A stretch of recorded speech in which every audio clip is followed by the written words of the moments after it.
Assalamu alaikum wa rahmatullahi wa barakatuh.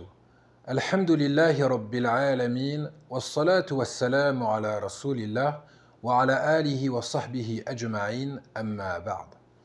Chers croyants, chères croyantes, je vous demande votre attention car j'aimerais vous parler d'un sujet très important, un sujet d'une gravité extrême. En effet, le prophète sallallahu alayhi wa sallam nous a dit que ce qu'il craint le plus pour sa communauté, c'est ce qu'on appelle Ash-Shirkul Asghar, le polythéisme mineur. Et lorsqu'il a été interrogé à ce sujet, qu'est-ce que le polythéisme mineur?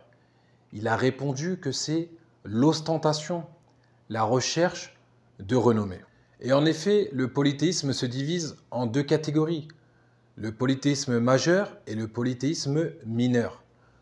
Le polythéisme majeur, qui est le fait de donner un associé à Allah Ta'ala dans sa seigneurie, comme le fait de croire et de reconnaître qu'il y a un autre créateur en dehors de lui, ou de lui donner un associé dans son adoration, comme le fait d'adorer autre que lui, d'effectuer une prière, une invocation, une prosternation, une demande de protection pour autre que lui, comme demander à un djinn, à un ange, à un mort, et le fait de lui donner un associé dans ses noms et ses attributs.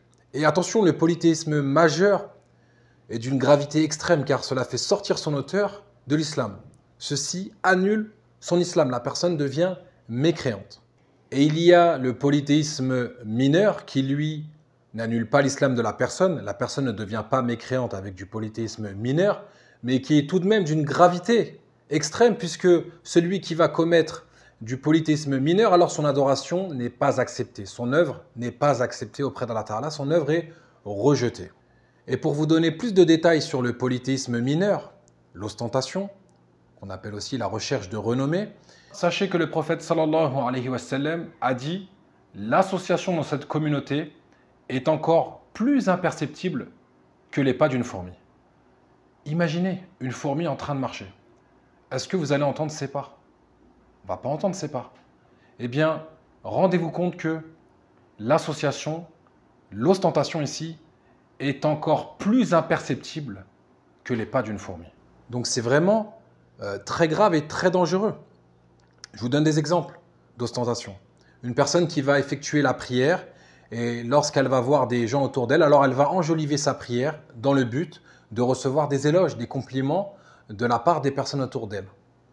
Un autre exemple d'ostentation, comme par exemple une personne qui va lire le noble Coran, car en effet la lecture du noble Coran est une adoration, et lorsqu'elle va voir des gens autour d'elle, alors elle va enjoliver sa récitation dans le but de recevoir des éloges, pour que les gens disent « Ah, mashallah, tu récites bien, tu es un récitateur, tu lis beaucoup le Coran ». Et là, c'est très grave, puisque la personne recherche les éloges des gens, donc ce qu'on appelle de l'ostentation, et là, l'œuvre, l'adoration est rejetée. Attention, je ne parle pas quelqu'un qui récite le Coran le fait sincèrement pour Allah Ta'ala. Si lui, les gens apprécient sa récitation, mais lui qu'il est sincère, il ne recherche pas l'éloge, il ne recherche pas les compliments des gens, dans ce cas-là, son adoration est valable puisqu'il le fait sincèrement pour Allah Ta'ala. Je parle de quelqu'un qui recherche, vraiment sciemment, il recherche les éloges des gens, il recherche les compliments. Je vais vous donner un troisième exemple. Une personne qui donnerait à sadaqa, donc qui donnerait une aumône pour un pauvre, et qui le fait devant des gens pour recevoir des éloges.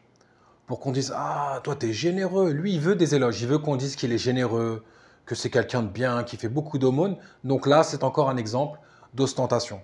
Et l'œuvre est rejetée lorsque la personne commet de l'ostentation. Donc, je m'enjoins le premier et je vous enjoins à être sincère pour Allah Ta'ala dans nos adorations. Ce qu'on appelle en arabe « al-ikhlas », la sincérité pour Allah Ta'ala. Car Allah Ta'ala n'accepte pas une œuvre qui n'est pas faite sincèrement et uniquement pour lui. Maintenant qu'on a vu cela, qu'on a vu la gravité de l'ostentation, qu'on a vu qu'elle était moins perceptible que les pas d'une fourmi, eh bien, j'ai une solution pour vous. J'ai un cadeau, j'ai un énorme trésor à vous communiquer, et ce trésor-là, c'est le prophète sallallahu alayhi wa sallam qui nous l'a indiqué, qui nous l'a enseigné. En effet, il nous a dit « Ne vous indiquerai-je pas une invocation que si vous la dites, alors cela vous ôtera, cela fera partir de vous cette ostentation, qu'elle soit minime ou qu'elle soit en quantité. » Donc, Méditez bien, le prophète sallam nous apprend, nous enseigne une invocation. Si on l'a dit, alors on va rechercher protection auprès d'Allah Ta'ala pour que cette ostentation-là, cette association mineure parte.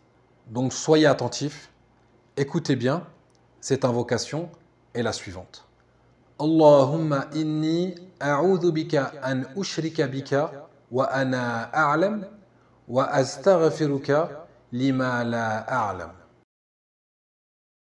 Allahumma inni a'udhu bika an ushrika bika wa ana a'lam wa astaghfiruka lima la a'lam. Ô Seigneur, je te demande protection contre le fait de t'associer quelque chose alors que je sais, et je te demande pardon pour ce que je ne sais pas. Donc je me conseille, ainsi qu'à vous, d'apprendre cette invocation, de la mettre en pratique, de la répéter. Et n'hésitez pas à la transmettre autour de vous, de l'enseigner, de l'apprendre à vos proches, à votre famille, à vos frères, à vos sœurs. Enseignez-leur cette invocation car il s'agit là d'un énorme cadeau. Cette invocation que le prophète sallam nous a enseignée pour se préserver contre l'association.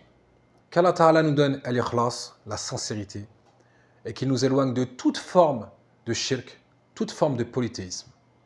هذا والله أعلم وصلى الله على نبينا وسلم. Apprendre l'islam facilement.